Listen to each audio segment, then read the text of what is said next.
வணக்கம் நண்பர்களே. காலையில் மாலையில் தியானம் பண்ணுங்கள், மன அமைதி அடையும், கெட்ட எண்ணங்கள் அறவே நீங்கள். நம்மள நிறையா பேர் என்னென்னா, நமக்கு நாமே மனக்கவலை ஏற்படுத்திக்கிறோம். மனக்கவலை ஏற்படுத்துகிற எந்த விஷயத்தையும் விட்டு விடுங்க, இல்லை விட்டு ஒதுங்கிடுங்க. அதுதான் உங்களுடைய மனக்கவலையே போகும்.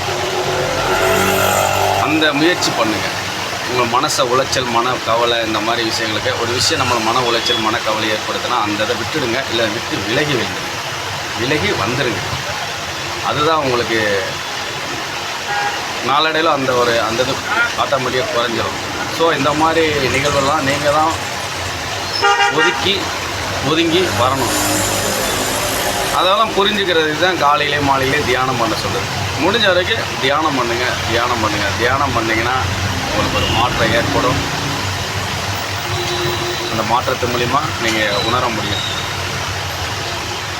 அதனால் முடிந்த வரைக்கும் தியானம் பண்ணுங்கள். காலையில் மாலையிலும் தியானம் பண்ணுங்கள். கெட்ட விஷயங்களை ஒதுக்க கற்றுக்கொண்டாவே உங்கள் வாழ்க்கை சிறப்பாக இருக்கும். அதனால் முடிஞ்ச வரைக்கும் தியானம் பண்ணுங்கள். நன்றி, வணக்கம்.